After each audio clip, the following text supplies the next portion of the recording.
Well, here we are, the final step, maple syrup 2024. Got the last little bit finishing on the stove.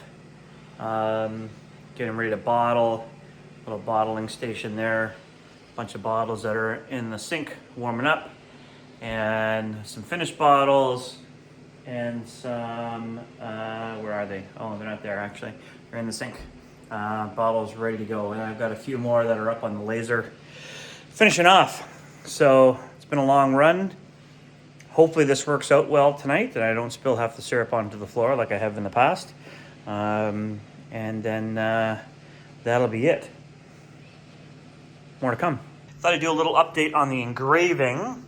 So I started doing all of these bottles with the black paint and engraving on them. So there, it looks pretty decent on the black paint. I thought, oh, maybe I'll just leave it on the black paint, because getting the paint off was a bit of a pain in the neck.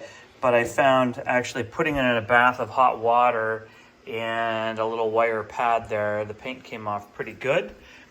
These are some of the first bottles that I did. And unfortunately, you know, the power and the speed wasn't exactly dialed in right, so they don't look awesome.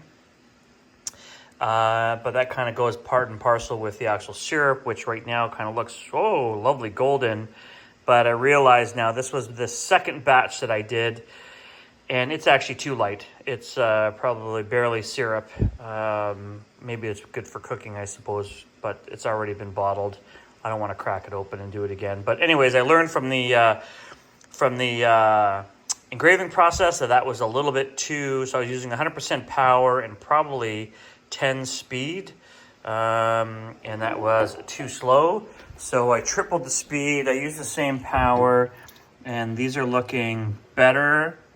I don't think I've actually cleaned any of them since I did it, but I'll show you a picture of that. Like, that's a much better engraving.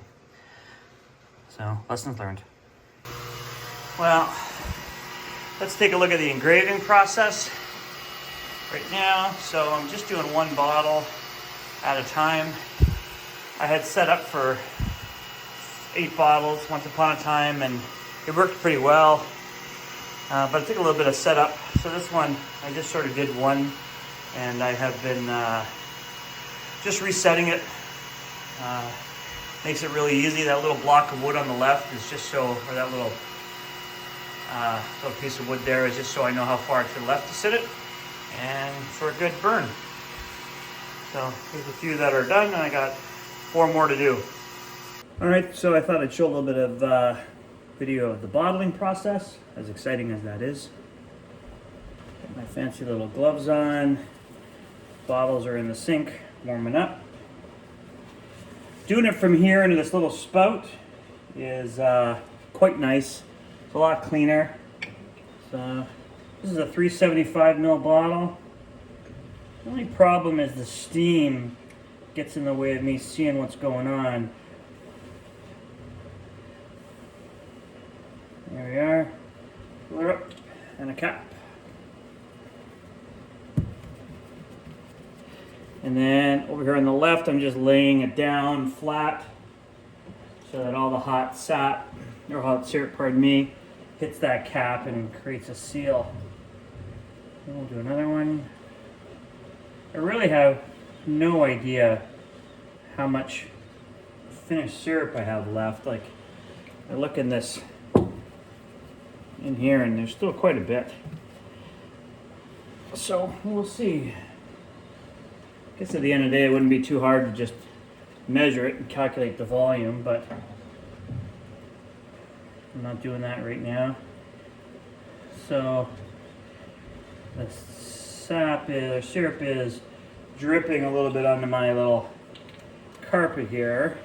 Not carpet, but, you know, a little mat that I have. So not the end of the world, but at least it's not on the hard one. Will definitely need to be cleaned. I probably should have just put like a little pan there or something, or maybe just not drip in the first place. That would have been an idea. That's a lot to ask for, though. Whew, it is hot. I turned the heat down just a little bit on this. It's currently boiling, not boiling, but the syrup is 187 degrees Fahrenheit. I tell you though, I've had quite a time with these thermometers. I must have about 6 different thermometers, and I should do a picture or something about them at some point in time, because 6 different thermometers and I get 6 different measurements. It's ridiculous. Whew. More filling. It'd be nice to have some sort of gizmo on the end of this so that it can't overfill. There's probably something available, isn't there, Amazon? I'll have to take a look. Oh, hit my knee. I have a chair here because, silly me, I thought I might be able to sit down and do this. That seems a little outrageous now that I'm doing it. Oh, more syrup on the ground. Thanks. Alright. At least I've gotten a little bit better. The last time I tried to bottle, half of it, one of these bottles broke on me. I was sitting down, holding the bottle in between my legs while I was filling it. I did not have gloves on. The bottle broke. Scared the heck out of me. And then in my sort of, I don't know, astonishment, or whatever you want to call it, surprise of the bottle breaking, I'm worried about the bottle breaking while the hot syrup is splashing over my hands and my legs, which causes me to jump up, and then which causes basically half of my finished syrup to go on the garage floor. So what I like to say is, you know, basically a gong show. A cluster expletive is another way to describe it. But so that was a whole batch of boiling that all basically went down the tubes, because half of it went on the garage floor, and then the other half, when I was getting ready to bottle it, I wasn't paying attention, and of course, instead of just heating up to 180 degrees, it goes to about 130, boiling over, syrup everywhere, syrup in my oven or my stove top, and I can't light the burners because they're all jammed up with syrup. So, you know, I don't know. Something else. I am almost out of bottles. I have one more of these 370. No, this is actually a 500 ml bottle. And then I got the 500 ml bottles upstairs, so quite a lot of syrup.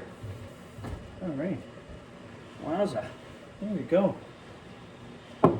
Temperature's dropped down to 130, but that's because it's just not in the syrup anymore.